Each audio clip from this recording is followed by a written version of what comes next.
Hey guys, it's me. uh, you want to hear some joke first, or you want to hear a story first? Story first. Story first? Oh, okay. How many stories? How many jokes? Da, da, da, da. Okay. This is a story about Mahatma Sukhdev and King Janak.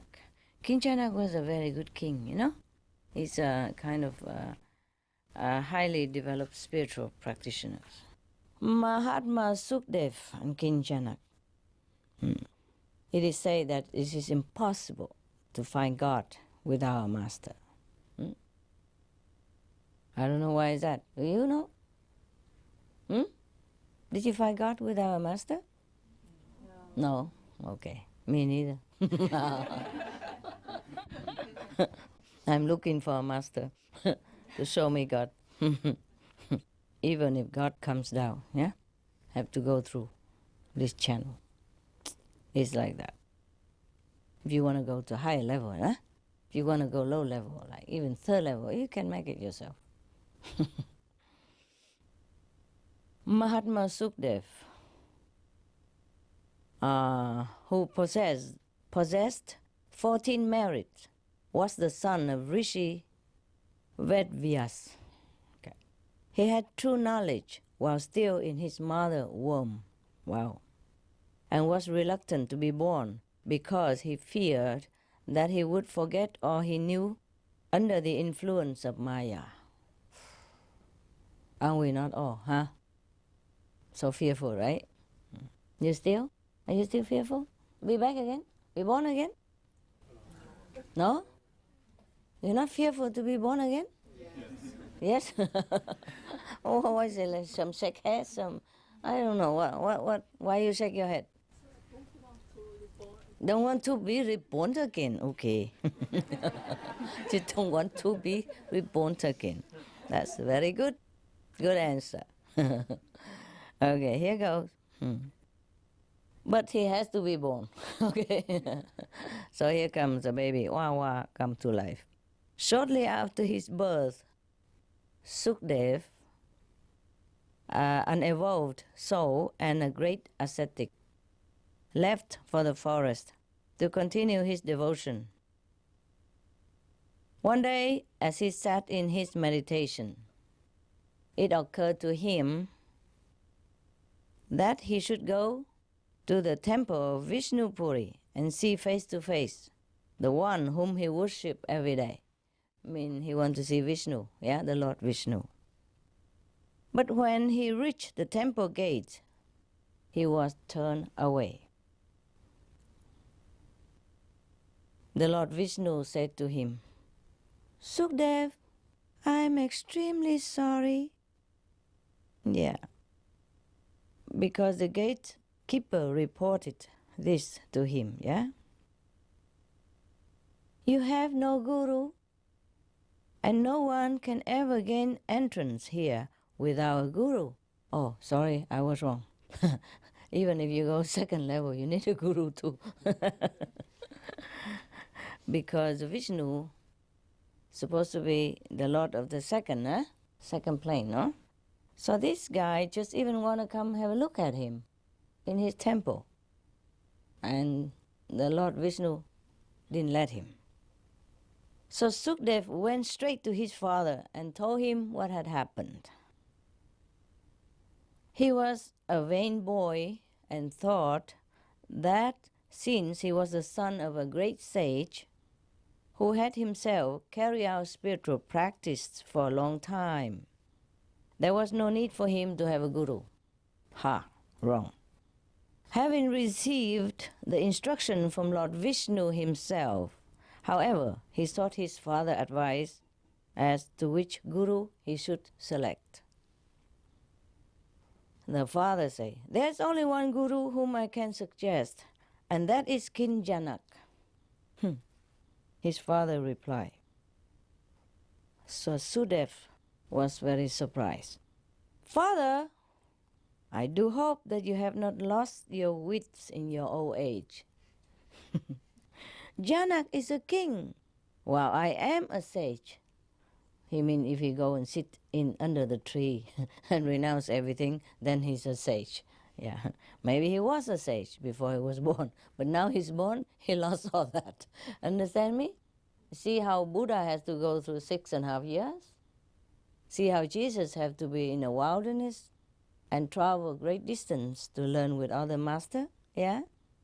Before he became a master again. See how Prophet Muhammad had to forsake his family, yeah, and went into a cave and meditate until the Gabriel angel came and tell him, "You're okay now. You can get out and preach." See that? Huh? And so did Guru Nanak and the Jain master, the Hindu master, whoever that might be. If you went down to this physical world, you play the rules here. And that's the point. Yeah? All right. So, Sukdev continued to protest to his father. And he's a householder, meaning a lay person. Eh? And I am an ascetic. As if that matters to God, and if God cares. As if God cares how much money you have or don't have. Understand? So he continued. He holds court in a palace while I am a hermit. How could I take him as my guru? So the father told him, there's nobody else who could be your guru. He is the only perfect master at this era, at this time. Yeah. Whew, too bad. 12 times Sukdev's father sent him to King Janak, but always, due to doubt or misgivings, the son returned before reaching the king. Even before reaching the king, even. Oh, thank God I'm not a king, or somebody will not doubt too much, but I'm wearing a lot of stuff. Looks similar, yeah. That is because in the old time I was king and queen, yeah. And I have to live up the end of it if I don't want to come back here. Understand? The end of the luxury before I can go free forever. Okay, that's just for your information. Take it or leave it. Oh, God. Once, Sukdev even got as far as the palace of the king. But on seeing its richness and the great assemblage of worldly people, he was disillusioned by all the splendor and thought to himself, the mind thinking again, the ego come up. The king is completely given to sensual pleasures, he thought. I cannot accept him as my guru. Here come. You obstruct yourself. Yeah. Now, the law in the universe is that you lose spiritual merit if you slander or even suspect a realized soul. Yeah, I mean, a realized master, a great master, a perfect master. The more the doubts and suspicions that Sukdev entertained, the greater was the loss that he suffered. Eventually, only 2 of his 14 merits left for him. He has 14 merits before. Now he squandered it all by thinking negatively about a perfect master like King Janak. Yeah, I told you before. No matter if you're king or queen, commoner, garbage collector, if you have a perfect master and you practice well, you can be enlightened. You can be great saint. You can even be perfect master too. Yeah? It has nothing to do with the rope. Huh? with the clothes. Suppose I take all this off, don't wear nothing. Do you think I lose something? I lose some clothes, yes. Does it make any difference what I wear? Huh? Tell me. Or what you wear? Huh? Or not wear? To wear or not to wear? Has nothing to do with our spiritual attainment. Understand? Yes, okay. So at home I'm walking even, bare feet and wearing nonsense, whatever available. And here they brought a lot of stuff, so I just wear it for you to look at. Last time I didn't wear anything, huh? Last week, because I didn't bring anything with me. I just make it simple. This time the Maori people come and they want me to sell all this. So I'm just a cheap model, Yeah, not even paid for it. like the farmer boss yesterday, the half-witted farmer boss, yeah? All the employee get all this and that benefit and get paid so much, and he bring home $15 if he's lucky, yeah, after tax and all expenses, yeah, and repairing for equipment and security benefit for the employees. He has only 15 left, but he has a name now, boss. Okay, a name cannot earn you much, but you got a name. All right, now, when he was sent back to the king by his father for the 13th time, the sage Narad, another sage who can see things, a clairvoyant sage, who lived nearby, saw what was going on and took great pity on Sukdev. Feel sorry for him. Because he has only 2 coins left. 2 merit left. So he thought to himself, the sage, the sage Narad, this poor soul is losing all his merits and should be saved, he thought. There was a small river on the way to Sukdev's home, and Narad Muni, disguised as an old Brahmin, started carrying mud and throw it into the water of the river. As he did so, the fast-flowing current simply carried away every time. Of course, no? Yeah? If you throw mud in a fast-flowing current water, what will happen? It will stay on top of the water waiting for you? Huh? To make a bridge? Perhaps. So Sukdev was observing this and thinking to himself again, this stupid man, he's trying to make a dam on a fast-flowing river. And it won't work, yeah? It's the clever young ascetic. So he come and talk to him. Sukdev come and talk to the old man, say, hey, old man, look here, listen to me. Please, first collect a few pieces of wood, place them in position, then bring large chunks of earth, and lastly throw on the fine mud. Then, only then, will you be able to make a small dam across the stream. Otherwise, you can go on throwing mud into the river, as you are now doing for the rest of your life, and it will be a waste of time and effort. Wow, how wise. Like, it sounds familiar. It's like many of my disciples trying to tell me a lot of things what to do. And I listen to all this advice all the time, and I'm still not getting any wiser. Yeah, sometimes I do ask the advice just for fun, see how they react.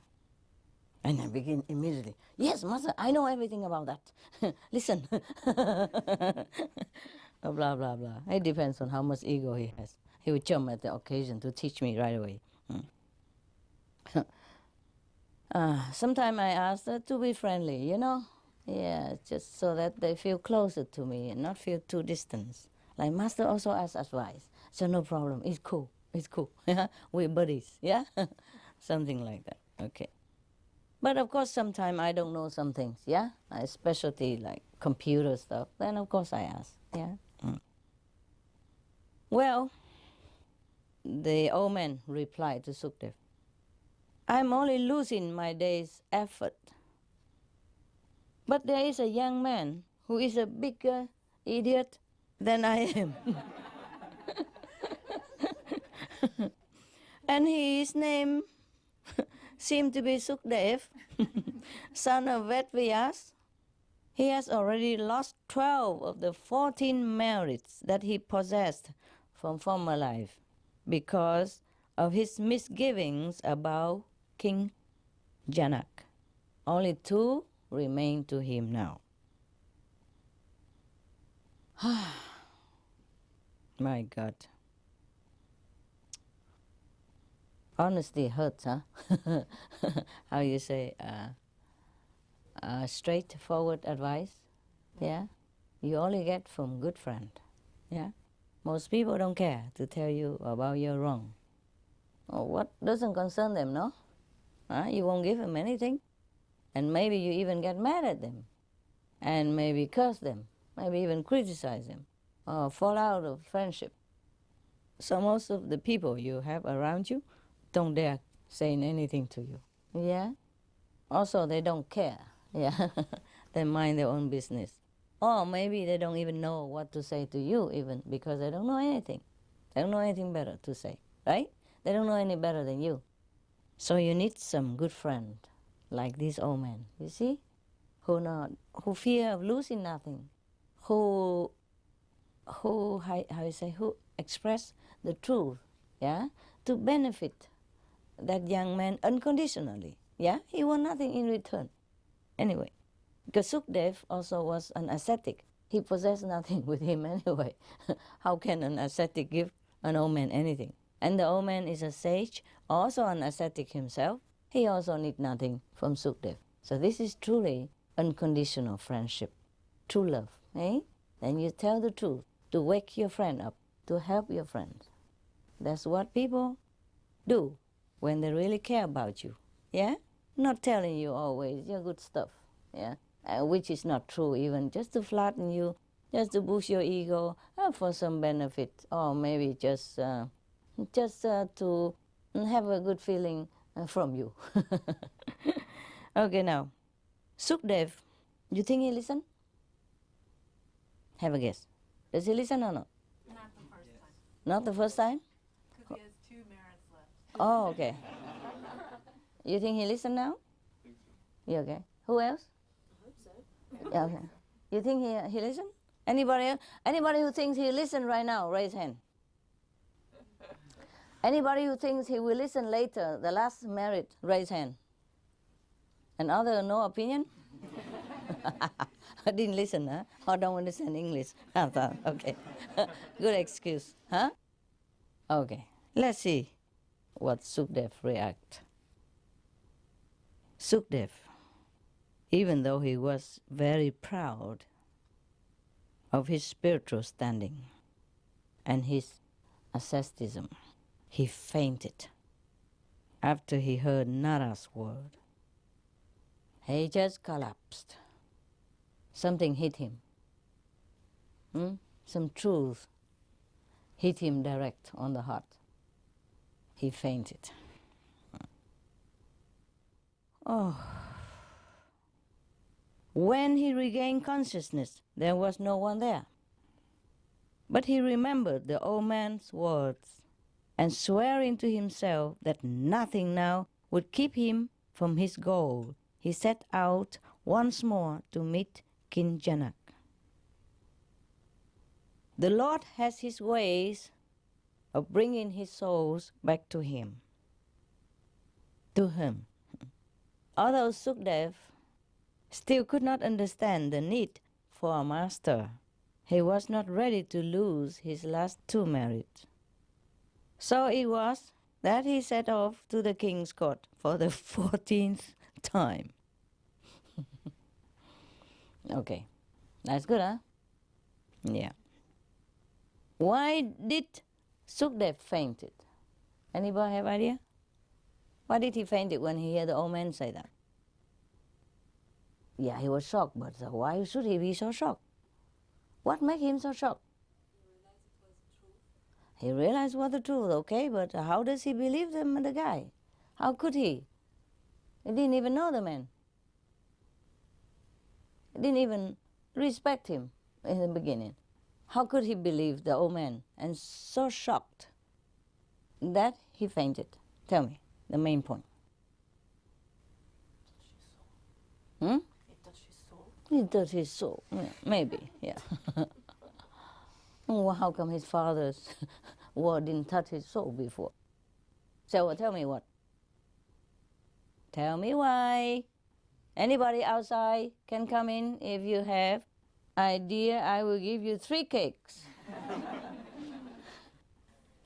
Anybody from outside come in? Anybody? They want to come in? Anybody? Check it out. Come here, guys. I'm waiting. Counting to 10.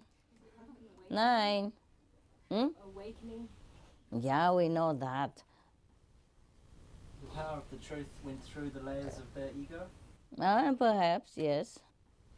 The fact that he has only 2 more points left. Yes, of course, we know that. But how did he believe an old man? Check your IQ. It's so obvious. The old man told him about his dad, about his memories from former lives. Uh-huh. Things that nobody else knew, or perhaps he knew that they were. That's right. That's right. Because the old man doesn't know him. Yeah? And he doesn't know the old man. How does he know his father, his name, and where he's going, and what he was doing, and all the intimate thought of him about King Janak? Not everybody knows about that.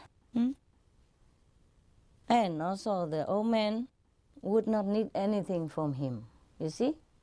Whereas the father, maybe your father, of course, always push the children to go learn this and do that. You take your father's advice for granted. Yeah? Many children do not believe parents. Maybe sometimes because they live together and personality conflict possible, yeah?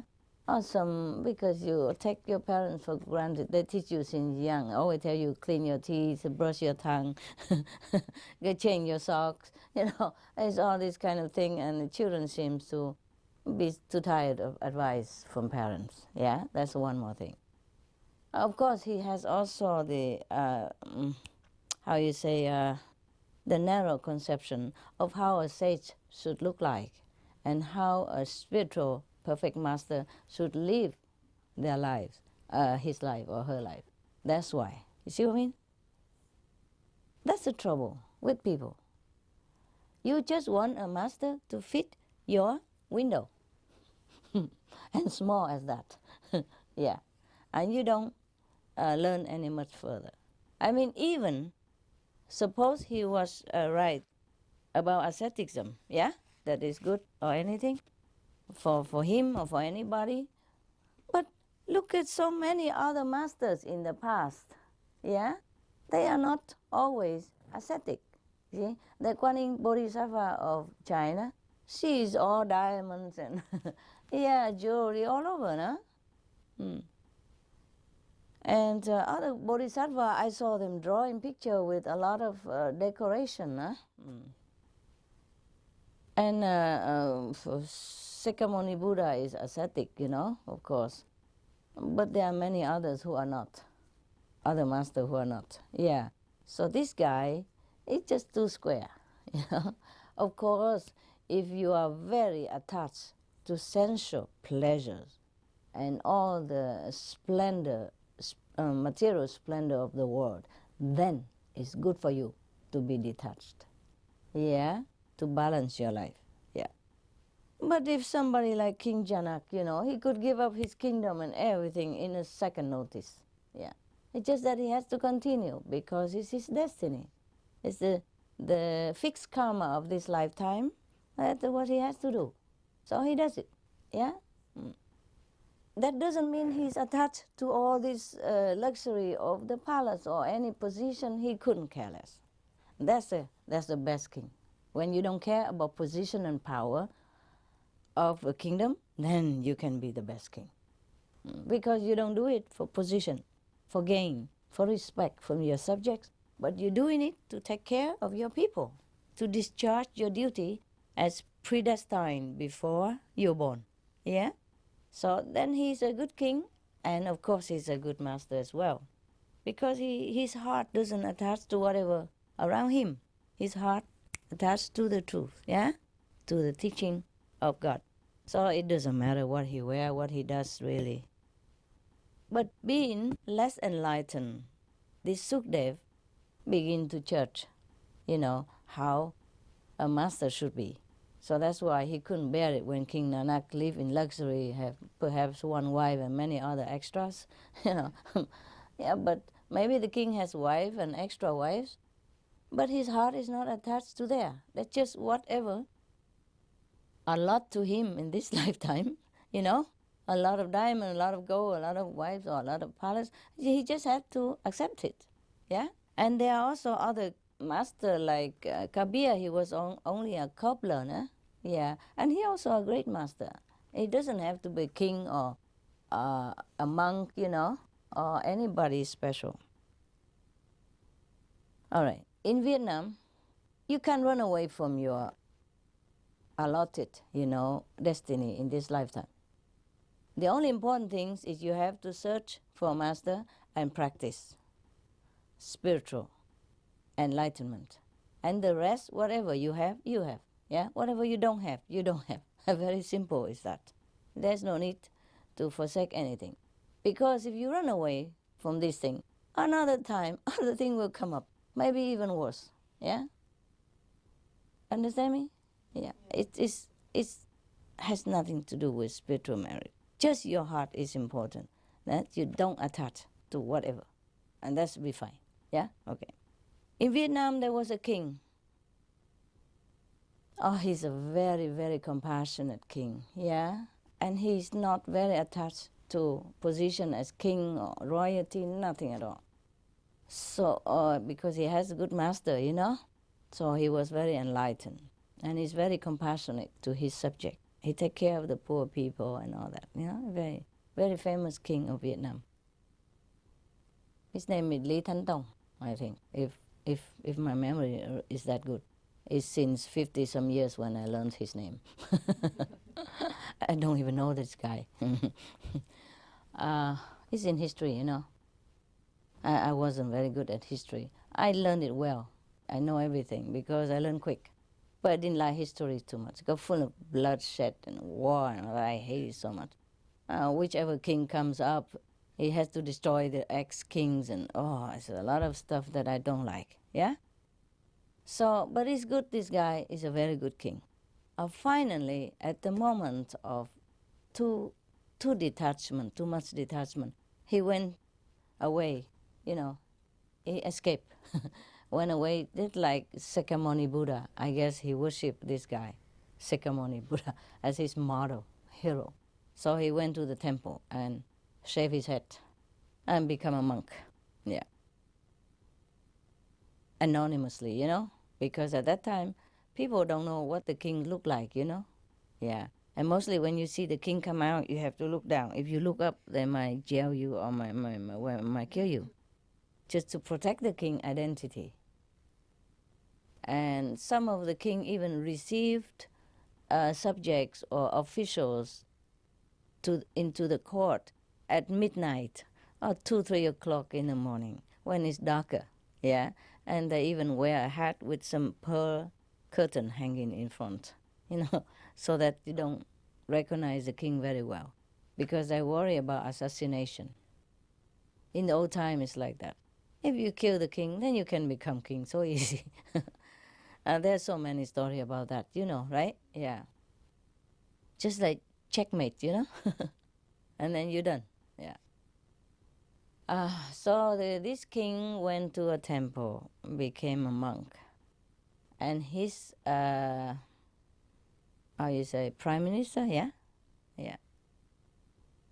after find out, sending spies all over the country, find out where he is, where he was, take the whole court officials with him to the temple, camp outside the gate, bring all the stamps, the seals, whatever, and his crown and his thorn, everything, put out there in a tent.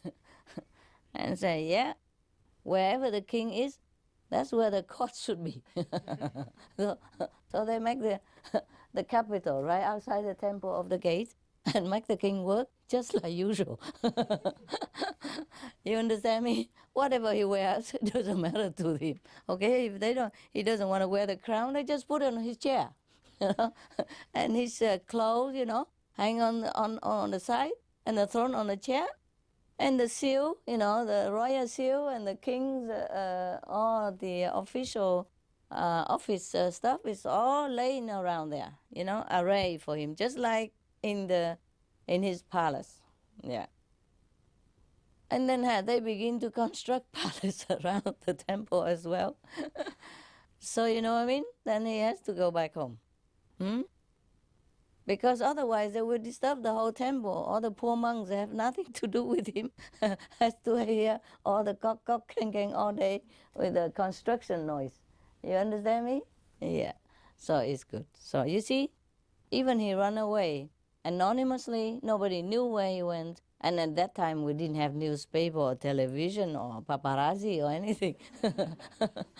Then we can report about where he's at. No, but the prime minister found out. And, well, he was successful in making him a king again.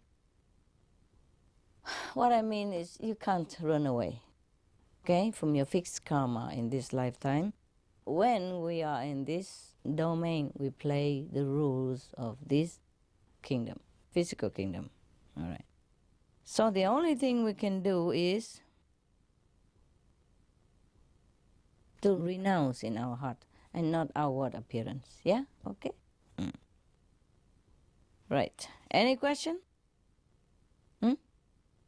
No, it's so clear, right? It's difficult, huh? Can you see, huh? It's difficult to be a master in this world, huh?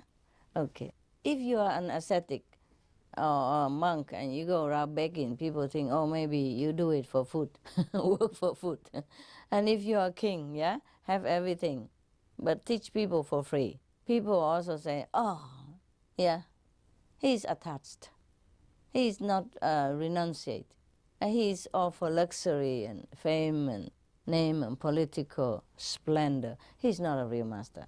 You got me? Yeah. And if you were a Buddhist monk, say, oh, I'm Catholic. I don't follow this heathen. Yeah. And if you wear a Catholic priest robe, the Buddhists say, huh? No, he's not Buddhist. He's also heathen, according to Buddhists. Isn't that funny? Isn't that funny? Huh? Or if you wear a Muslim, it's the same stuff, yeah? Muslim, Sufi clothes, it's the same stuff. So, you see? Yesterday, no, the day before, the journalist asked me why I wear this and don't wear that. I said I cannot represent Buddhists alone, Buddhism alone. So it has to be changed, yeah? I gotta be looking like you so that you can identify that we are okay. And if I can attain some enlightenment, you can, yeah. There's no need to bow to me immediately because I wear a monk's robe, In every country, people bow to the monks, no matter what kind of spiritual attainment he has. Yeah. Every country, monks or priests, yeah, immediately you feel a distance between you and him. He's a holy guy, or she's a, very, very highly developed person, and we are just normal. You understand? We can never be like her, so we better worship her. Something like that. Worship her and forget about the Buddha and God also. You know what I mean? And that's no good, is it? Yeah? So after reconsideration, I just change, yeah? For everybody. But still, they don't like it also, If I am Buddhist monk, they don't like. If I'm Catholic monk, some people would not like it. If I'm a Muslim, how you say, mullah, they might not. Other religious also don't like it. And if I am a Jewish rabbi, also forget all about it. You understand me? Yeah. So, and now I'm wearing nobody clothes. They still don't like it. In Vietnam, we say, you can never please everybody's heart. If you're fat, they say, oh, you look like a balloon. If you're skinny, they say, oh, look like a toothpick.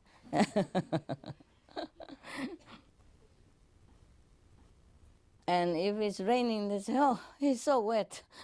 If it's sunny, they say, it's so hot, so dry. You understand me? Even God also get criticism from human all the time. How come you rain today? I just want to go out, have fun, a picnic, okay. How come it's so hot, sunny today? I just want to go out for a picnic. Too hot for a picnic. Too wet for a picnic. Understand? Yeah? Even God is not favorite to everybody at all time. Yeah. So I just quit. Quit trying to please anybody. Yeah? I do what I want, and that's a freedom of living. No? If you're not free in this lifetime, when will you be free? Huh? I mean, your spirit, right? If you're always subject to people telling you what to do. Today they tell you to be Buddhist. Tomorrow they tell you be Muslim. Next day they tell, oh, Catholic better, look better on you. And next day they say, oh, the Jewish cap suit you better. And blah, blah, blah, you know? So you just be free, okay? The way you are is good. You are free and you know who you are. At least some part of yourself. Huh? And if you don't know your whole body yet, you know up to the stomach is also not bad, no? And slowly come up and know the chest and the throat, maybe the face. Oh, it's me, all right. Yeah.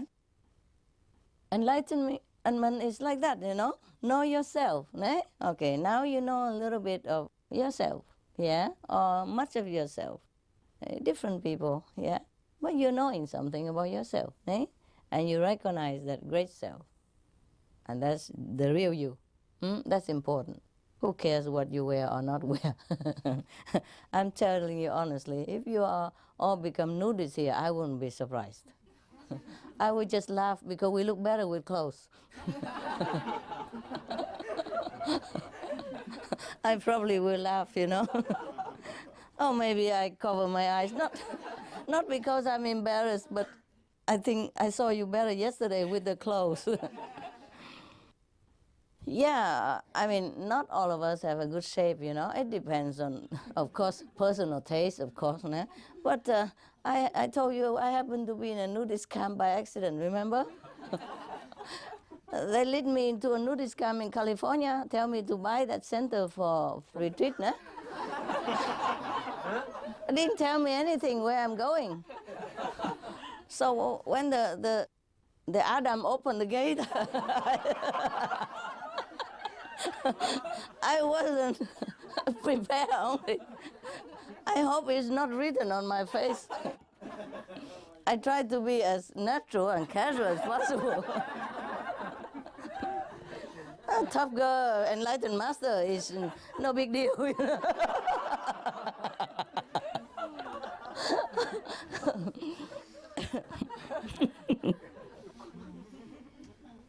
What else would I do?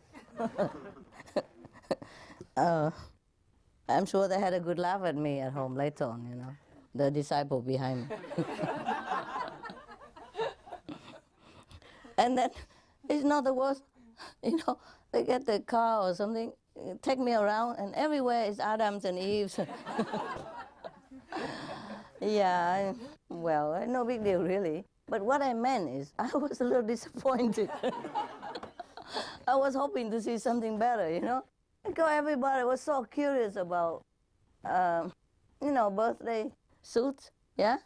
Everywhere, the people pay a lot of money to go to see those poor ladies and poor men. You know what I mean? Yeah? And some magazine earn a lot of money because of showing some Adam's and Eva suit, no? Yeah. And everybody say, oh, this is forbidden. This magazine you don't read because there are naked women in there. I was thinking some big deal about it. When I see them, oh my God, a little bit disappointing. I'd rather they put on clothes and a more illusion of beauty and I would say charm, And that's it. That's the only thing that you will feel when seeing too many people naked, I feel this illusion. I thought, why don't you put some clothes on? You look better, Things like that. Oh, not to mean criticize or anything, People want to be free, even free from wearing clothes. I told you the couple I met in Spain some times ago, and she was on and on about how she's so excited, looking forward to sell this house so that she can go to certain place in Spain where is a nudist village. They have their own post, a supermarket, and etc., etc. They make a village. And she said, the moment you enter that gate, you just take off everything. You never have to wear clothes again until the rest of your life. And she's a tailor. You understand that? What a paradox. She makes clothes for everybody, but she hates to wear them. I don't blame her. Sometimes the official clothes is kind of stuffy, Yeah. But it's okay. I can bear it. You want to go now? Or you want another story? Bedtime story for kids. Bedtime story, huh? Okay, one more. Why not? The thief who mended his ways. There's a guy named Dadu Dayal. He's a great master, in the past. He said that the Satguru means the real master. Sat means true. Yeah, true. Guru, master. So Satguru means the true master, a real master, a perfect master. Yeah. The Satguru makes of the beast a man. He can turn a beast into a man. Okay. The man he can turn into a saint, and the saint into a god. And the god, he can turn that god into the supreme being himself. That's what a Satguru can do.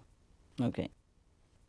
Just to demonstrate the power of the Guru, yeah?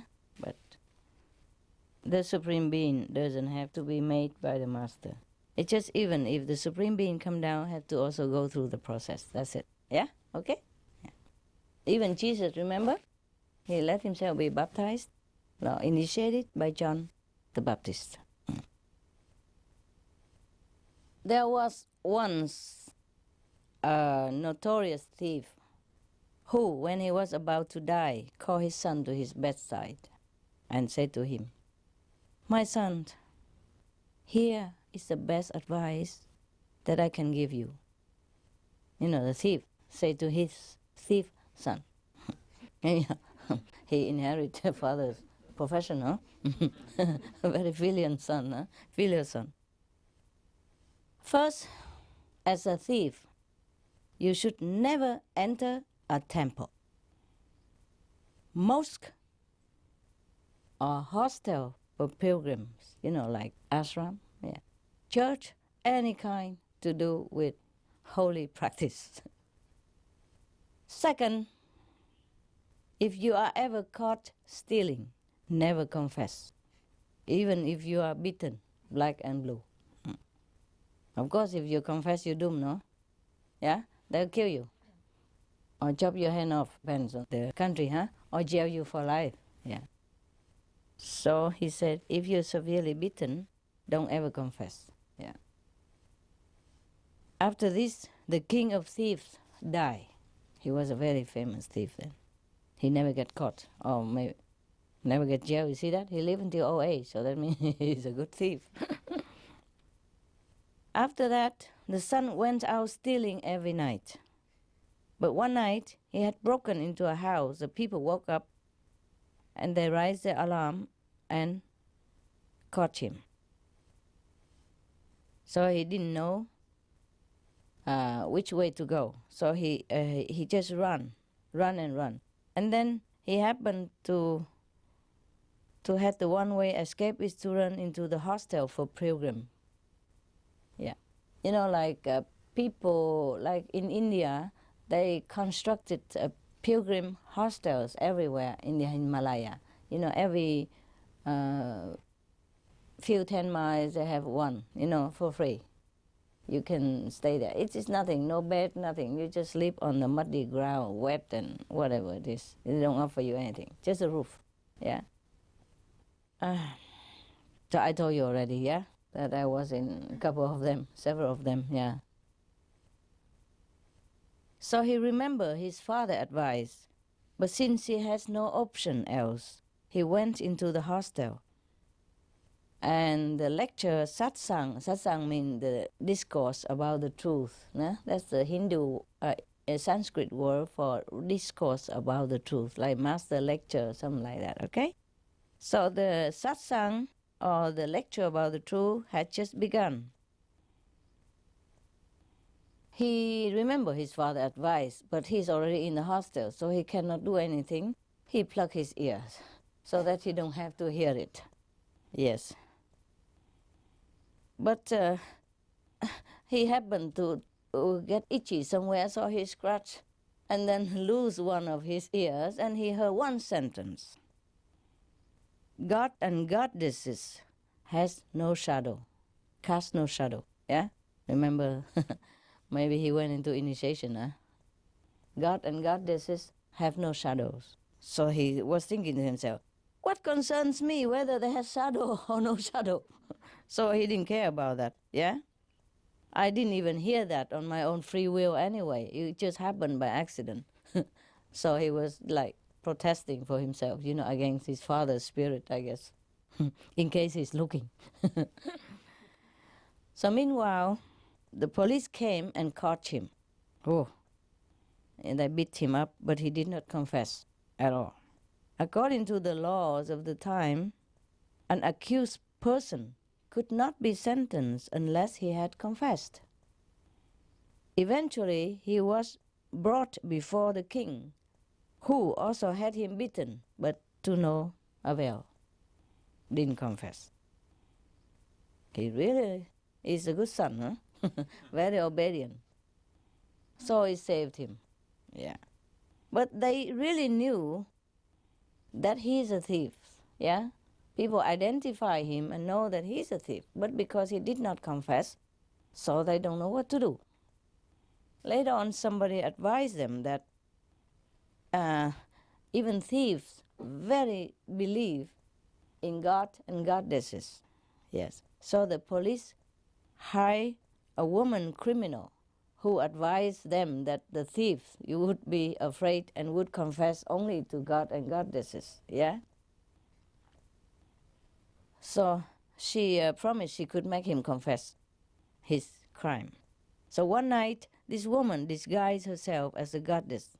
She has 2 artificial arms attached to herself, like some of the Durga. Durga has 4 arms, and ride on a lion or tiger, yeah?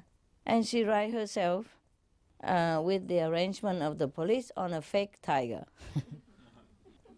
like some of the goddess in India, she ride on a tiger or on a lion, on tiger. Yes, it must be Durga, the goddess, yes. She ride on a tiger and has 4 arms. As she entered, the door of the young thief's room was open automatically. They arrange it, like as if she's really a goddess. She come in and the door just open. They probably fake a string somewhere, hidden, and open the door for her, unlocked already, yeah? Wow. So the woman, goddess, fake goddess, said to the thief, I come to save you, my son.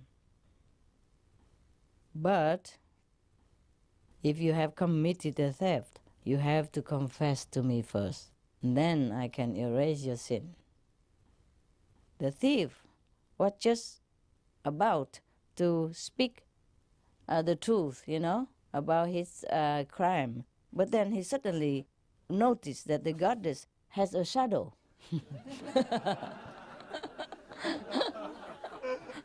You know already, yeah.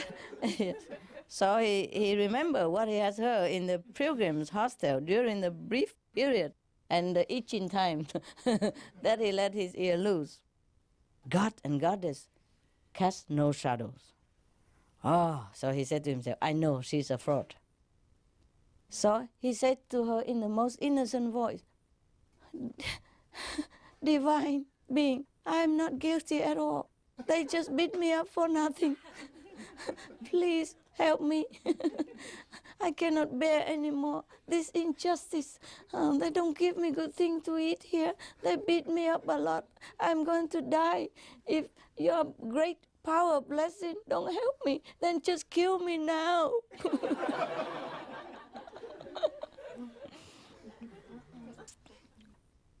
And besides, if I even have committed a theft, you would have known anyway. So you don't even need to ask me.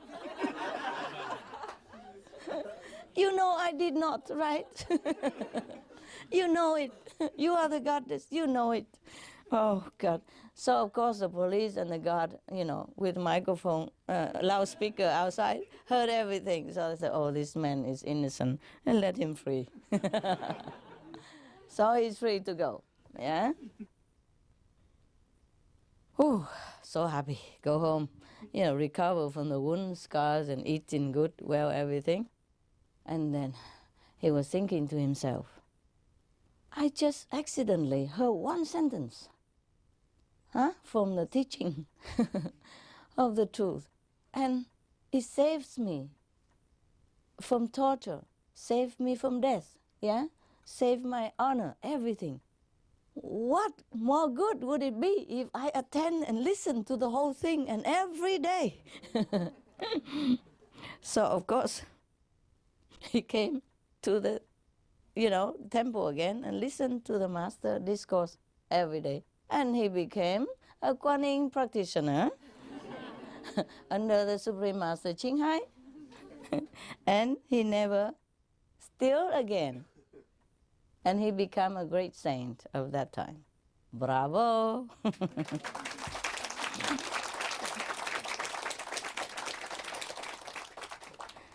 Nice story, huh? I think so. It's a very beautiful story. Huh?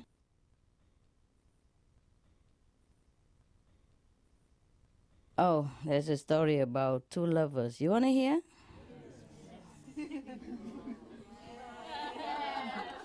Maybe I come back in a while, okay? I leave it here so you know I come back.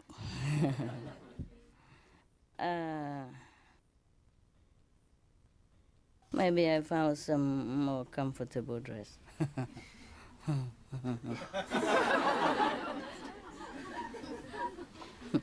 It's all your fault. You cook a lot of stuff. And if I can't sell any of this, it's your fault. When they look at me like this, how I sell my dress, huh? See, so it has to be, like, huh? Okay, see.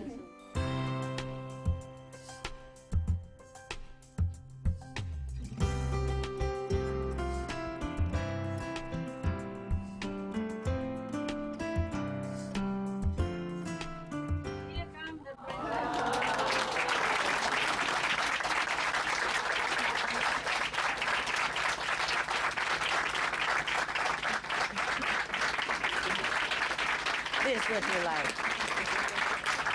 Yeah, come in. There's some more room. Some more room here. Not too many people, so we can always squeeze. What did I promise you before? A story or a joke? Story? There's a love story? I am just suitable for this kind of story. Okay, when people are in love, they put on makeup and nice clothes, and nice hair. Maybe I'm in love. I'm in love with you guys. I'm in love with life. I'm in love with beauties. I'm in love with God. Just like you are. We are in love, right? Yeah. Okay. Now, so in this in love atmosphere, we tell a love story, and it's very, very suitable, no? Okay. This is story of love about Laila and Majnun. Kabir, Saint Kabir, have written some poem about that. Love grows not on trees, nor in shops can it be bought. King or subject, only they who deserve it by giving their head might have it. Wow. In that case, you have to consider whether we should be in love or not. You gotta give your head away. Does it mean you chop your head off? Huh? There's some kitchen knives, no? We'll be afraid to fall in love in that case, huh? Okay. This means do not reason. Yeah, reason is not the language of love. Yeah, one of my poems say that, right? Yeah. Reason is not the logic of love. So it means you don't use your mind, yeah? You don't calculate. If I'm in love with this or that person or that thing, what gain me? Yeah? What benefit me? So that just means you give away your mind, your argumentative ego, yeah? Doesn't mean you chop your head off, eh? Please don't do that when you're in love. Otherwise, love, no more, right? No more. If you don't have person, how fall in love, right? Okay. So in case you fall in love, keep your head, okay? Just chop your mind away, yeah? He means true love, yeah?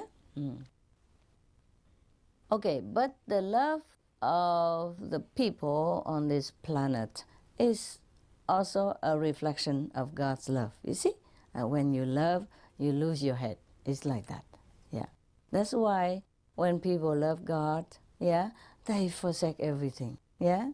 The king forsake his kingdom. The prince forsake his inheritance. The queen forsake her luxuries. And even normal people, they forsake their house, their family, even their possession, anything that they deem obstructive to their love for God. Similar to ordinary love in this life, person who is deeply in love with God, he has no reason. He cannot explain to people why he has to leave his family, why he has to renounce all his possession, to go into somewhere or nowhere, sit there alone, and thinking of God, contemplate on God, and want to know God, want to be near God. Isn't that crazy? Yeah? He doesn't even know what that God look like. Mostly before you contemplate, before you have meditation technique, before you met a master, you don't even know what God looks like anyway. How can you fall in love with somebody you don't even know? That is a madness. Yeah? But that's the way of love. The same with we fall in love with the human representative of God, yeah, which is look like this, that, all that, all that, the black one there. Are you in love? Yeah? See that? Yes. Yes. Okay. No matter if it's a king or prince, princess, if you are in love, you're just helpless, right? Okay. In this poem, Kabir Sahib, I don't think he talks about worldly love between a man and a woman, or between a man and a man, or between a woman and a woman, or between a woman and man or woman, or vice versa. You know it already. Well, we have to include everybody. We are democratic. Yes. I don't think he meant this love, yeah, because he's a great saint. What he talked about here is that crazy love, yeah, of Jesus, of Buddha, of Muhammad, of himself, Kabir, of Guru Nanak, of many other crazy prophets. They're so much in love that there nothing in this world could stop them, not even losing their head. But the thing is, they already lost their head. That's why they could fall in love so deeply with God. Anybody still have their head intact, they can't fall in love like that. So there must be something wrong with their head already. Like us, like you and I. Look at us, huh? Look at all this crazy face sitting here. You only have face, you don't have head anymore. Or maybe you have just a part of your head still there. Or maybe it's just a fake head. What he meant here is that you must really completely detach yourself of all the possession in the world, of all the desire for this ephemeral nature of the world, and anything that doesn't last. Yeah? You must completely lose yourself, lose your mind. That's what it is, not lose yourself. Then you can be really a lover of God. Anything else that you love in this world will dilute somehow the intensity of this crazy love. I should call it crazy love. Because in the eyes of the world, these kind of people are crazy. Huh? And look at you, huh? You have husband, wife, children, yeah? And you are somebody in the society. And you come here, you don't even have a place to sit.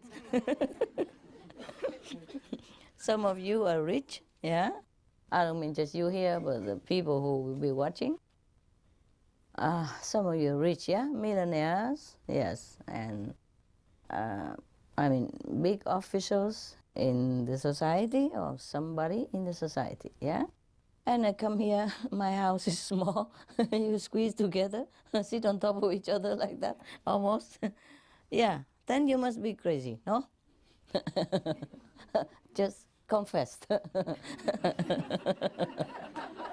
Are you crazy? Yes. Yes. Not like, okay, come here and she serve you tea all day or I do something good for you. I just talk nonsense from the book. And have nowhere to sit even. Don't even have a room to sit. I sit on a tent, in a tent, yeah, and cold and all that. And have to wait until the 50 to go to the bathroom. If you're lucky, sometimes the 100th, right? Well, luckily this time I've earned some more money. I rent some bathroom for you. You better this time? Yes, why didn't anybody think about that? I guess they didn't want to charge you much further, just to sit in a tent. Yeah. Never mind, if you are good, maybe God will, heaven will give you a bigger room later on. I'm working on it. Okay? But even then, even if I don't have any other bigger room, you would come here and sit on your butt like that anyway, right? So this is the intensity of love. Yeah? Nobody forced you to come here. You come voluntarily. And some people are not even allowed to come. And crying at home. Yeah? And, you know, disturbing my heart. What we do? We don't have enough room, no? If everybody come here, where do we sit? Even on top of each other, not enough room. Right? You know what? We can do like the Japanese. We make boxes. No, they... Yeah, we make box and one sit in the box and the other one sit on top of the box. We can do that even. Yeah, why not? You know, we can make like some pole here, temporary pole, foldable, and some wood blank on top, and you just crawl in to come in, and the other... Yeah, you don't even need the staircase. You just stand on top of the other shoulder and just jump on top. Yeah. We can do that, no? What? Yeah, bunk bed, yeah? Yeah, we could do that, huh? Yeah, huh? Why not? So everybody has his own. Oh, master knows everything. Yeah, everybody has their own bed too. No, bunk bed's not enough, honey. We have to make like some pole here and then just wood plank on top, thick, 2, 3, 4, huh? double, triple wood plank on top, yeah? Then just a skinny one can go up. Actually, when I think about it, we don't even need a pole. The fat guy stand underneath. It's very stable, no? And then all these skinny guys and small girls go up. Next time I want to see this construction. Yeah, you have to sacrifice for each other, no? You see some of the sculpture they make like in temple or decoration.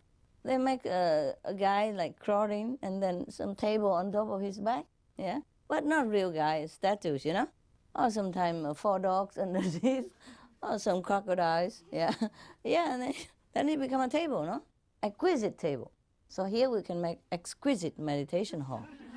Yeah, we save money for the tent, we don't need it, right? We just make double, double, double. Wow, we can do that. That's easily, like 3 houses. And you become 3, you know? The person underneath is 3. We have a lot of, you know, solid and plump person here. We can make a lot of poles like that. Yeah, and the rest, if tired, take turn, you know? Monday, Tuesday, Wednesday. Yeah. Weekend extra because everybody come. Weekend is free, yeah? So even the one who's not allowed can come. And we give them permission to come with condition. You have to wait how much, yeah? You have to be like weightlifter before or like a champ of Spanish, you know? How much can you hold? And how long? Yeah, all these questionnaires have to be answered. And then we can allow all the bad people also can come. They earn their merit, no? Yeah, good idea. Sure, I'm such a businesswoman. I'm surprised myself. We can do that, huh? Then everybody can come. The one who don't meditate too well can also come. The one who never meditate at all.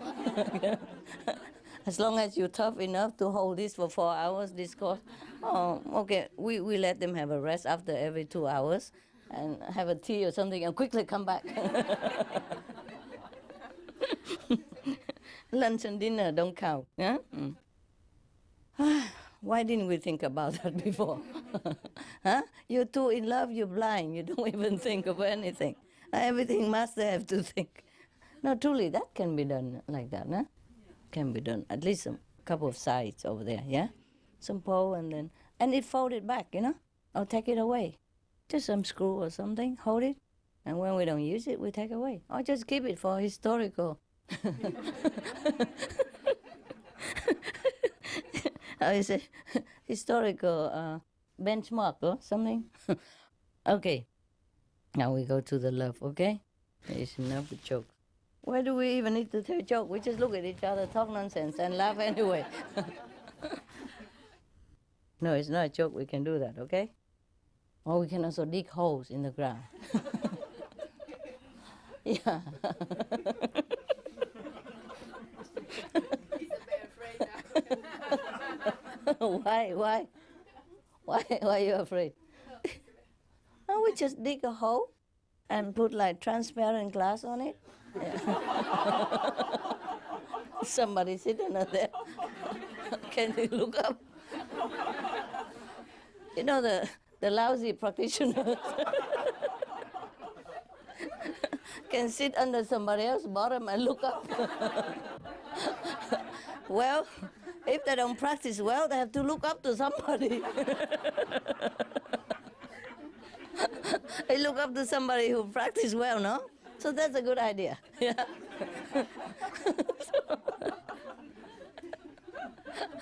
So from now on, only the good practitioners sit up there, and the lousy one, we allow them to come. Since now we can dig holes and we have enough room, we let them come.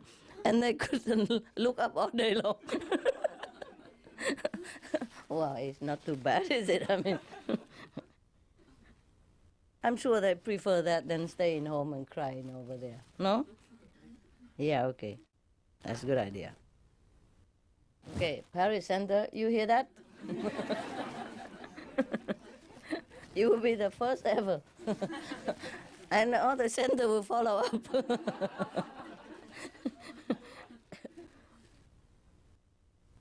My God, yeah. What is up there beyond the wood? Empty attic, right? Huh? How short is it? Can somebody lay on it? You cannot sit, just lay down, no? We can sit. Huh? We can sit. Can sit if you strengthen the thing. This is only wood, right? This is not good enough, but if it's a strong wood, can, huh? Yeah, we can put beam, tack, tack, tack, yeah, big beam.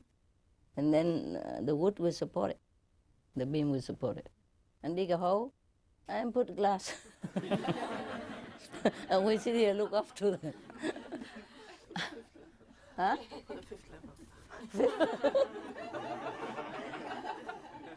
For fifth level people, she said.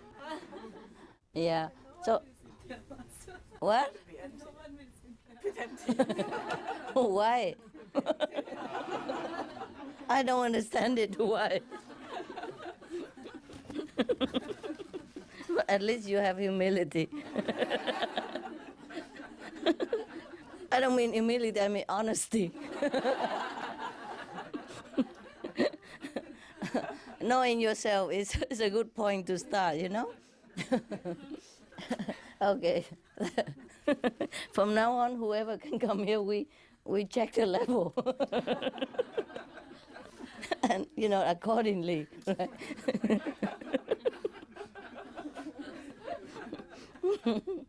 Yeah, that's a very green project, you know. In accordance to the planet's trend, you know, at the moment, save lots of space, yeah. Save electricity, save heater, you know. In a small room, but 3 layers, then a lot of warmth. Maybe it will be like forever spring in this room, because it's always warm. We don't even need heater anymore, right? Yeah. Wow, good idea. Right? Starting after this weekend. Think of what to do. Wow. It should be cool, huh? Actually. Huh? Don't have keller?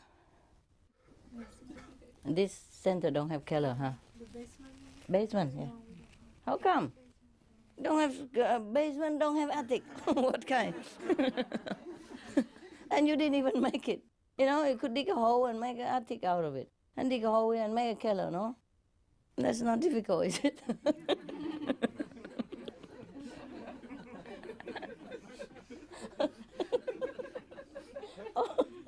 All you have to do is rent a digger, you know, how you say? Huh? The machine? Digging machine? And ask all the neighbors to go away for... We pay them to go away for a month or something. And come back, no? Yeah, and you're done. Huh? Gee, so easy. And don't even do it. I don't know what kind of enlightenment you have. Can't even do such a small job. Okay, we continue with the love of this couple. Majnun, a handsome and brave youth, was madly in love with the king of Persia's beautiful daughter, Layla. Wow, he's in trouble.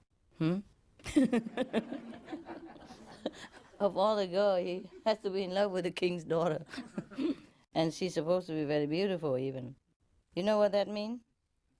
Means he has a lot of competitors. Nah? That's why he's in trouble. In the old time, if the 2 men want the same girl, they have to make a duel. You know that? Fighting with each other until one is dead. Or the other one nose cut also, I don't know. Suppose one dead and one guy become wounded, yeah? Or handicapped. Then what's the use of that? Yeah, maybe he didn't die, but his nose gone. Or maybe he's cut in the wrong part.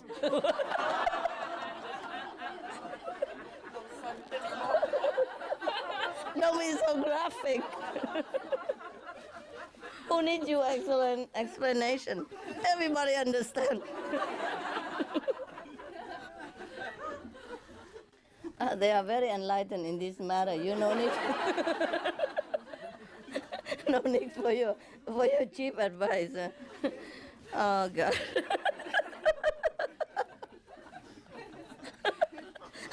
I don't know. It's a love story.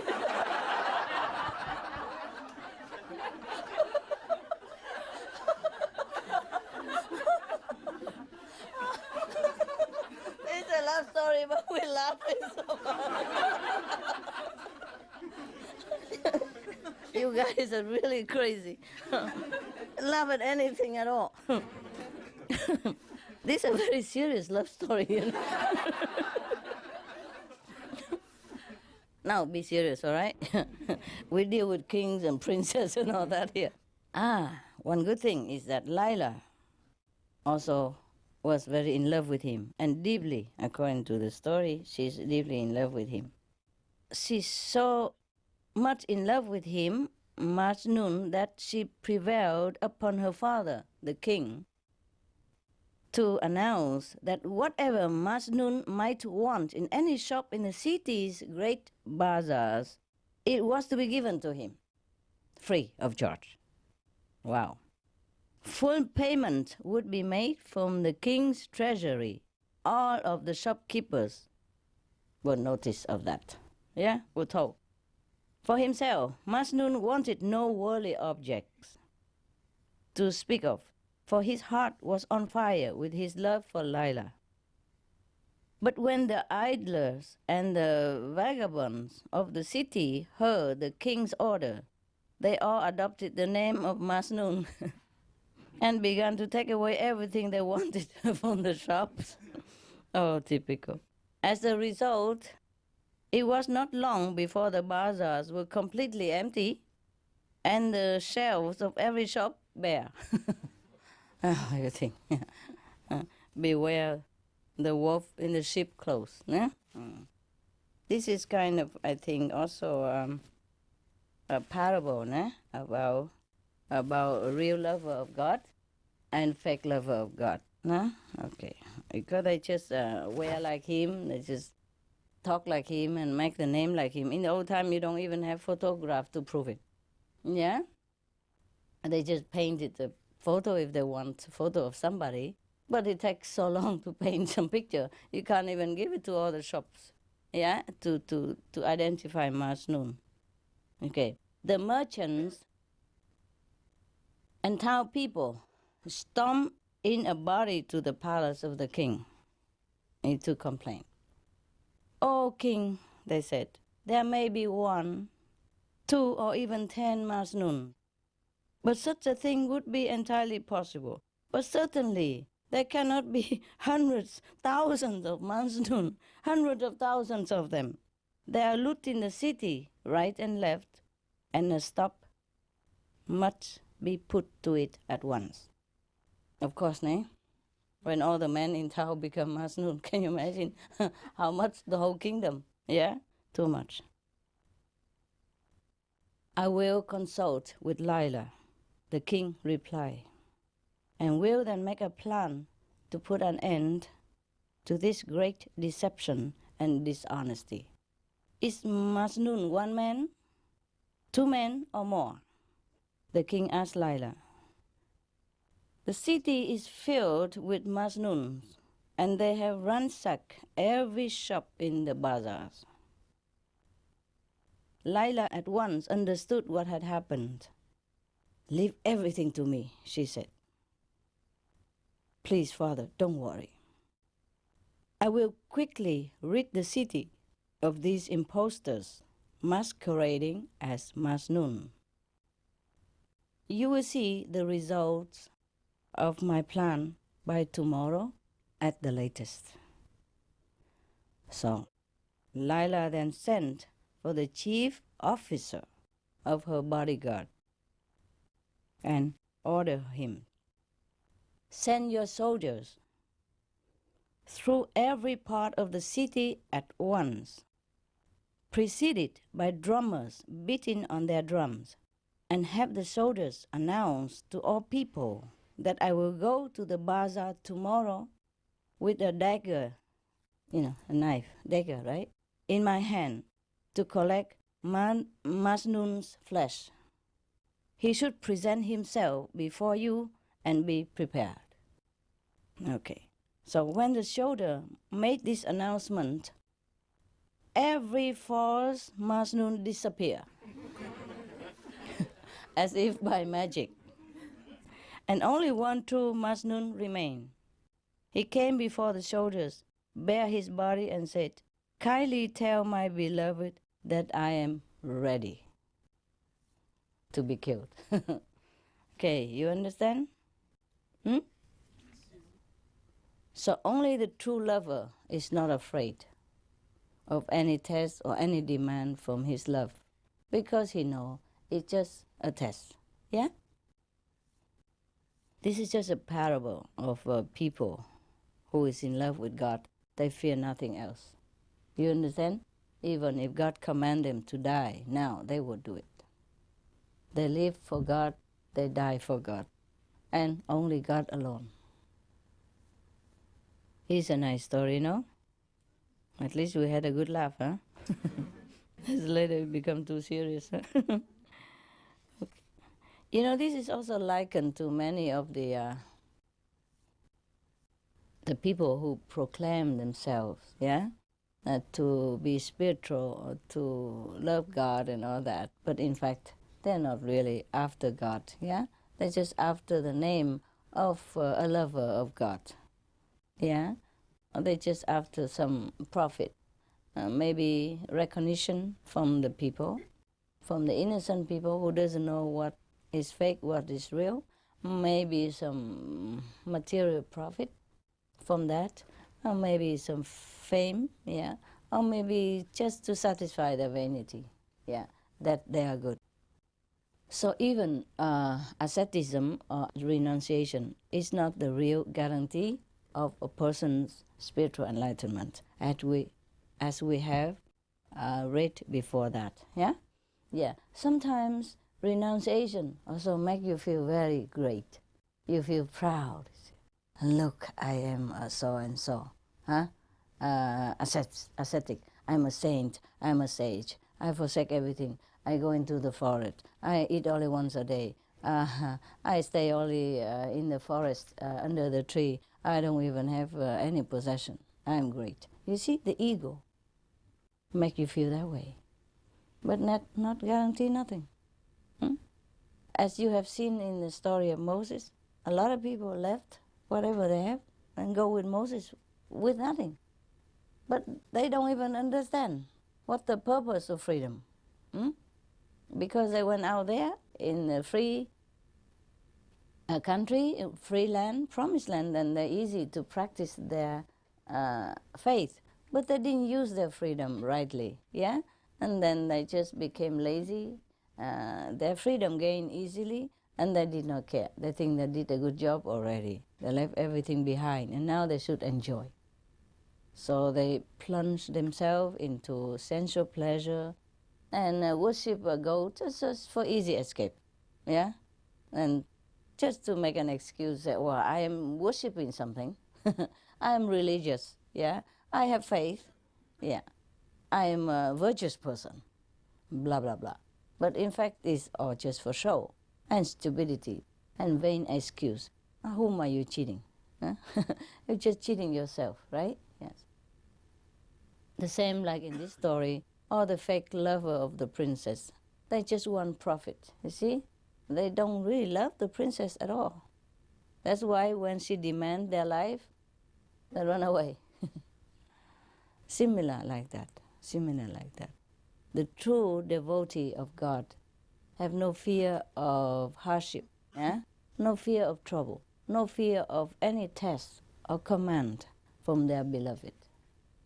It's just the fact one just want to join in sometimes for fun or have nothing to do. Their heart don't belong here, yeah? So any little thing, they run away. Any little hardship, any little demand, any little test, they run away. You understand me? Yeah. So it's good. It's good that we know the story of love. It's a kind of worldly love in the story, but it is meant to tell us about the real story of love for God. Yeah? Any question concerning this love? As usual, no. Need I to ask? Master knows everything. Or she doesn't know everything. That's why she keeps asking us. Yeah. So we talk about the love of God, the real lover. Okay, I read you another story, okay? Okay, this story say, what is this? Any English? Can you correct? Yesterday, a Muslim who didn't ever read, a person who didn't even read the greatest poet of all time, one of the greatest of all time in Persia. And today the English don't even know the word. Master knows everything. You don't need to, right? Okay. Oh yeah, there is explained. Let no one slander the perfect mystic, for he and God are one. That's Kabir again.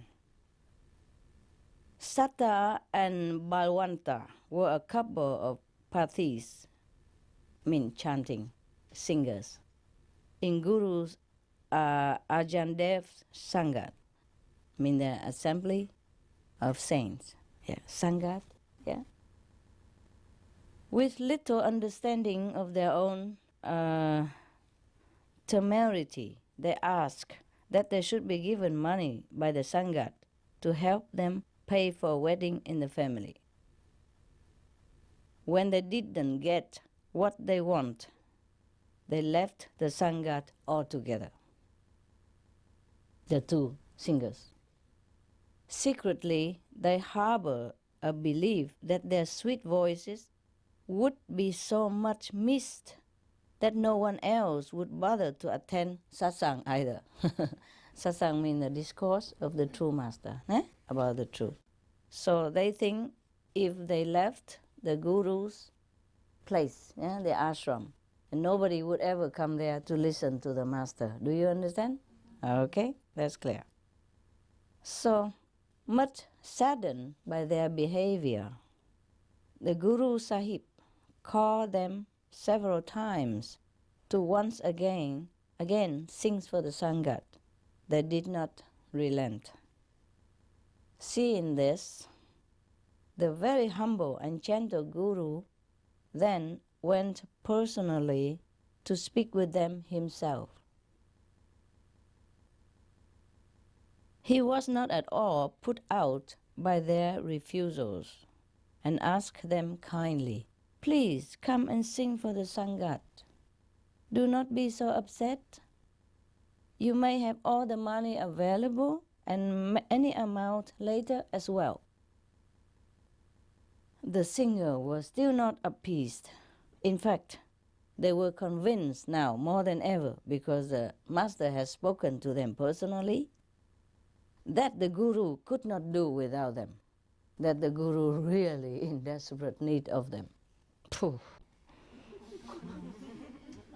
Talking about arrogance. Oh, we do have some of that kind of people, believe it. I have some. I've seen some.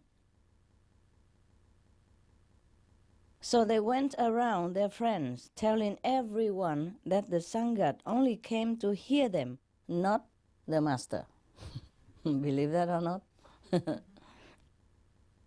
They even said that Guru Nanak owed his fame to the beautiful singing of his singers. In India, before the satsang, before the master discourse, they make singing, dancing and all that, like we do that sometimes, yeah?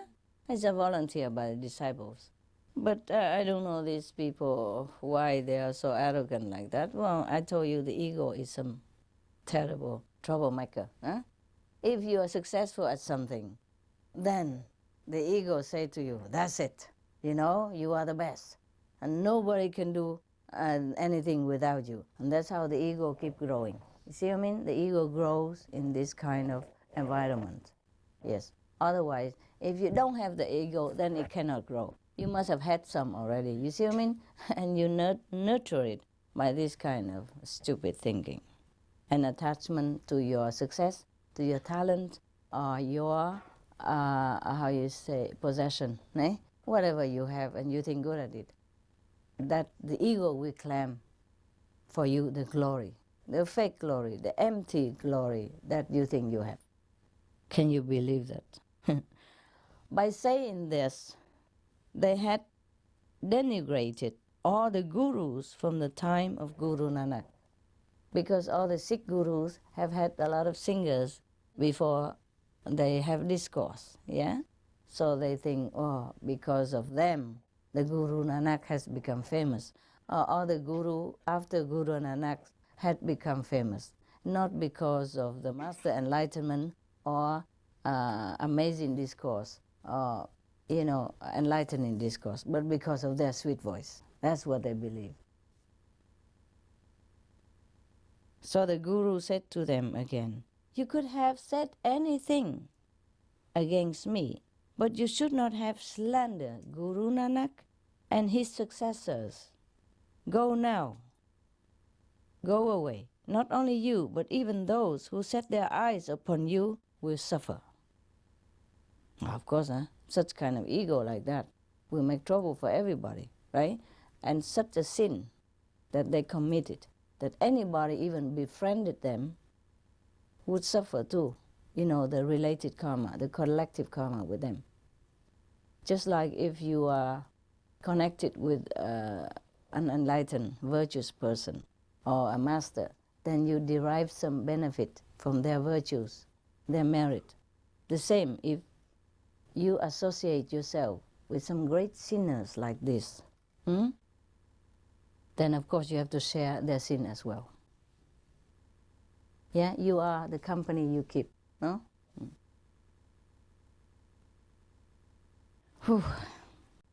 If anyone, the Guru continued to say, if anyone comes to me recommending your services, he will find that his face will be blackened.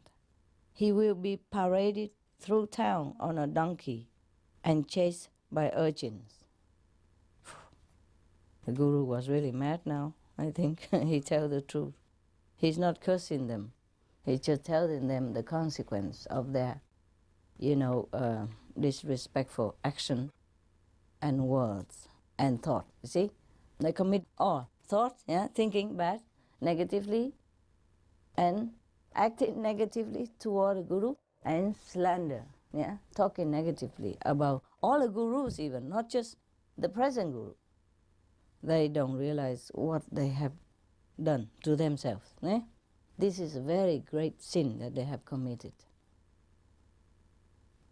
So the Guru subsequently took on new singers for the satsang, and as God would have it, Satta and Bhawanta became very ill. These two singers that have slandered the Guru became very ill. Their discased bodies were disfigured, and all their money was spent on doctors and medicine. All the other disciples avoided them. Because they had been banished by the Guru, every door was closed to them. In desperation, they both went to visit a disciple called Bhai Lata, who was well known for his extraordinary kindness and compassion. Lada, give us somehow, please, save us. No one can bear the sight of us. Lada also covered his face so he would not have to look at them, because they're so sinful. If you look at them, their sin will rub off on you. There are such things. There's a transference of karma. You know that very well. Yeah? So when you're with somebody who's highly developed, saint, you feel very comfortable. Yeah? Blessed and blissful for no reason. Sometimes you are with somebody, you feel very dragged, aggressive. You feel agitated. You suddenly change your temper, for no reason. For worse, for worse, not for better. Then you must know that person is no good for you. Okay. Wow. So Lada covered his face so he doesn't have to see these two desperate sinners. This is the worst sin they could commit. I mean, apart from killing the guru. Yeah. This is also very bad sin. Yeah. Second to killing the guru. The act of killing the guru. That's it. Second to it. It's the worst.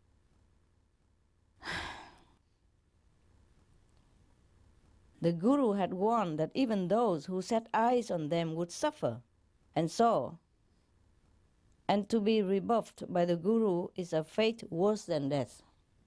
Yeah, it is like that. Because the guru has been so kind to them, so humble, yeah, and loyal to them. Not that he could not hire other singers, but he just humble and loyal, you see? And he even come and talk to them and say, come back and we give you anything you want, and from now and later even that,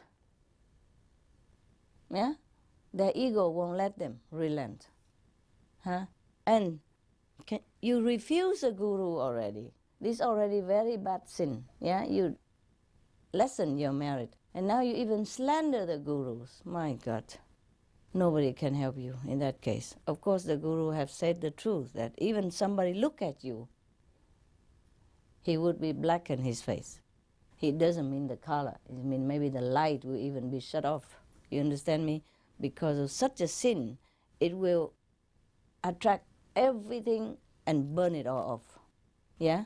Attract the good things and burn it off. Such a grave sin, like a black hole in the universe. You understand me? Suck everything inside and disappear.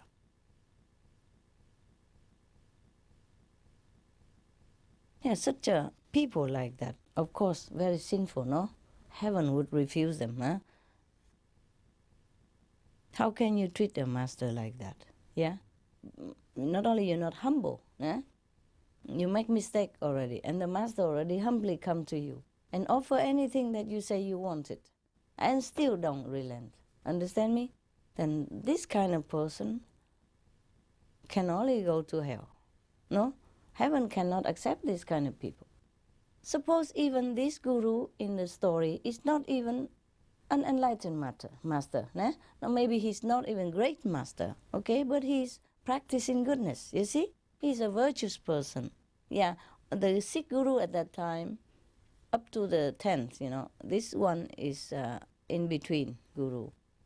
And he a vegetarian, he meditate, on God. He loves God. He take care of people. He take care of his disciple. So even if he is not a great master, he's a virtuous person. Yeah, he's a saintly person. So you go against this person when they already humbly try to make peace with you, then it's of course no good. Not to talk about you are a disciple and betray the master and go out and talk bad things about him, about things he has. It's not true. You understand me? So we don't need to believe in hell or anything. We would know this kind of person can only harm you if you even look at them. Yeah? They will transfer their badness to you, the negative energy to you, no? So of course the guru did not really curse them. He just spoke the truth to let them know at least where they stand, in case they want to repent. But no, they didn't. You see? And then they fell ill, they lost all their fortune, they in trouble, and then they come to this disciple who is the most compassionate and maybe loving and kind. But even this guy, he covered his face. I would, if I were him. So Lada said to them, all right, because he was so kind. I shall do my best for you. Just leave me now. He don't want to look further. He don't want to keep covering his face too long. No, in India it's hot, You cover your face too long, you sweat, Get away first, and I do what I can, no? Keeping to the conditions set by the guru, Bahai Lada blackened his face. He rode a donkey through village after village, chased all the while by urchins. Eventually he reached Amritsar and the house of his master. Oh my God. What's all the noise about? Asked Guru Arjan as Lada arrived on the donkey with his entourage of urchins. And some of his attendants report to the Guru saying, Lada is coming to see you on a donkey. So Lada pleased with the Guru Arjan, please, dear master, tell me, where in all the world can someone go who has been disowned by their Guru? So the Guru was touched by these words of Lada's. So he said, very well, summon Satta and Bhavata, the two singers, yes. He said, and ask them to sing the praises of the Gurus, just as they have recently slandered them. What they sang is recorded in the Adi Granth. Those censored by the saints have no place to go. Satta and Bhavanta had to pay heavily for speaking ill of the masters. And that's at the end. But he has saved them, nevertheless, you know. Instead of slandering the Gurus, now they sing praises. So they wrote beautiful songs out of their repentance, I guess. They wrote beautiful songs and keep singing the praise of the master instead, to balance it, no? What you have done bad, now you have to do good, huh? But because they repent, yeah, they knew their trouble, they knew their badness, so they repented and they wrote beautiful songs. Therefore, their beautiful songs have been included in the Granth Sahib, that means the Bible of the Sikhs, yeah? So people still sing them nowadays. And that was a true story then. Yeah. Because of this good disciple, so he forgave them. Yeah, but also because of their true repentance. Yeah? Okay, whatever we have done, however bad, if we repent, of course the Master or the heaven always forgive you. The Master forgive you anyway, already before you even commit your sin. It's just you have to bear the consequence of what you do. Yeah? And to act bad, negatively against any enlightened master is the worst thing you could ever do. Not that the master care. It's just the law of cause and effect will descend upon you, and before you know it, you're doomed. Luckily, these two guys, they repent, yeah? And they redeem themselves by doing the opposite things. Yeah, that's it. Huh? That's a good lesson for all of us. Like if we do something bad and we want to redeem, then we have to do the opposite. Yes? Remember, there was a man come to Gandhi, asked for advice because he said he surely go to hell. Maybe Gandhi can help him how to get out of hell because he killed 2 Muslim boys. Yeah? So Gandhi say, oh, I have the way out of hell.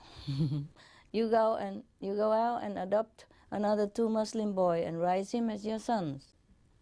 That's it. Isn't that simple? Yes. In the Buddhism, also, there's a story of the guy who wanted to kill the Buddha because he wanted to cut a finger of 100 fingers, and he become a saint. So somebody cheat him like that, tell him the bad things. So he want to kill the Buddha, but he never can. No, look, he want to kill the Buddha, but his knife never touch him. So he asked the Buddha, what happened? Why? Because you seem to be protected by a wall that I cannot even see. How come? So the Buddha have took pity on him and convert him, yeah? And then he repented, he dropped the knife, and he also become one of his disciples.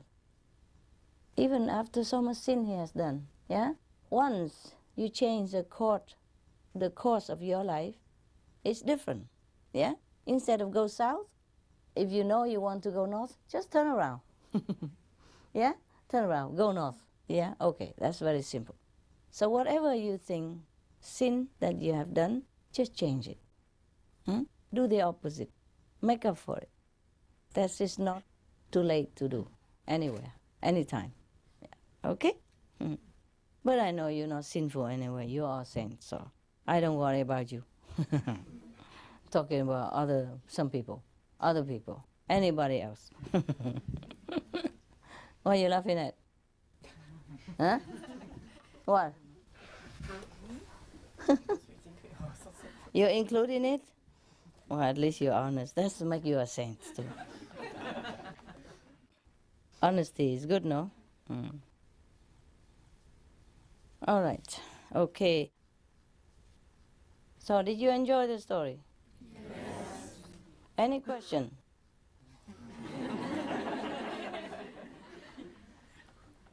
Huh?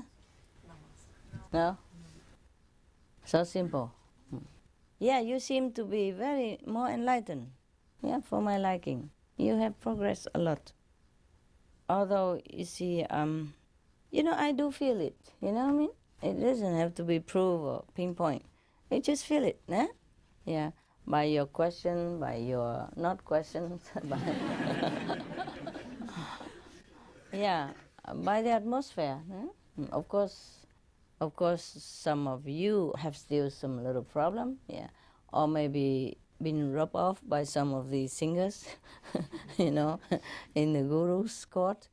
But then every time retreat, we cleanse it. See, yeah, even the small one you cleanse at home, the big one, the retreat, cleanse it.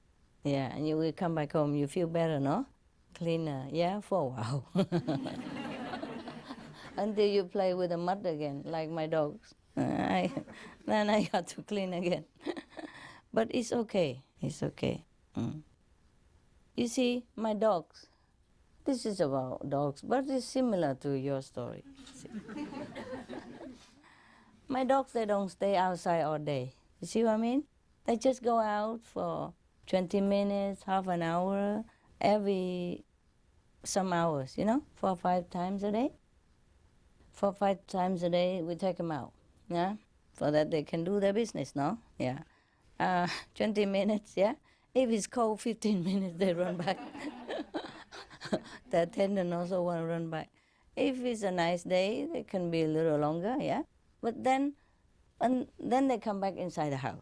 We clean them up, yeah, with vinegar solution, yeah. Some vinegar, like 50-50, and then use the water to clean again, so they don't smell too bad, or the vinegar residues don't hurt their eyes or too much all day vinegar, 4 or 5 times vinegar. So after vinegar, we clean with water, yeah? And in winter, we wash their paws with warm water. In summer, no cold, okay, yeah? Winter, warm water, yeah? To wash their paw, because their paw is the most muddy. They go and dig in stuff, So, but they come out, they got muddy, and we come back in, clean them. So they clean again, perfect. They jump on my sofa, jump on my bed, jump anywhere, jump on top of my hair, drop anything, and don't leave any dirt, because they're absolutely clean. Not only we wipe them, but we put warm water in a small container and wash their paw with it first. Everything else we wipe, but the paw you have to dip in the water and clean it. Just like your feet, when it's muddy, you have to dip in water and clean it, no? So we clean them in a bowl water. So even though they went out and get muddy and dirty, but they come in immediately clean and can go back in the house again, yeah? Similarly, the spiritual practitioner, it's unavoidable that when you're dealing with the human outside, or some people are not very good, or you are you will be affected by some of the negative thought of the world, which is crisscrossing everywhere in the air. But when you sit down to meditate, you cleanse it all out, yeah? And the bigger cleaning when we go together like this on retreat. Understand? Yeah. That's why even if you are dirty, you get cleansed. You see what I mean? Not like the dogs outside, the wild dogs, who never get cleansed. And then they have sickness in their body and all that, and other trouble, or hungry, cold, nobody cares. You see what I mean? My dog also goes out, get muddy, but just temporary, yeah? Just like you, see? You go out, you work, maybe you get affected, but temporary. When you go inside your house, in the kingdom of God, you cleanse again. Yeah. And we continue like that until the day we go back to the real house. Then we don't ever have to be dirty again. Because inside the house, never dirty, right? Inside my house, always clean. What's wrong? What? You want some cake? What is it, love? Did I offend you? Something? I touch your heart by cleanliness? Yeah. Just for love. You don't need it really. So don't worry about, your problem. We have to deal with the fixed karma of this lifetime. We have to undergo, suffer or not suffer because of something we left behind last life and we didn't clean it well. And this lifetime we have to do what we have to do. Yeah? But don't worry, you always get cleansed. Yeah? And once you're up there, nobody can touch you anymore. And this lifetime, maybe they still can touch you. Even if you're a great saint, they still can bring suffering to you. They still can touch you because you're here in this physical planet, nearby, yeah? But once you're up there already, after this physical planet, nobody can do anything to you ever again. Just once more time suffer now, yeah? And even then, already much smoother than before, no? Less suffering, eh? Sometimes suffer in a dream only, yeah? And more meditation, less suffering. So it's cool already, yeah? Okay. Congratulations.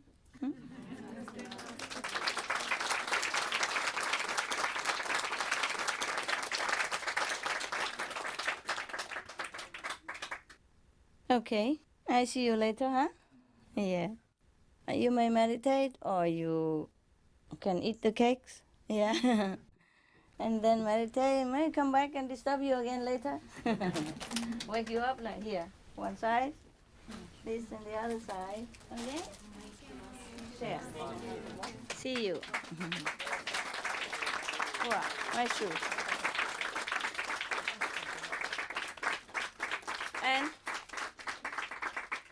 And if any of you goes home, I wish you a safe journey. Pleasant time. And see you another time. Anytime. We'll see each other. Okay? Love, love.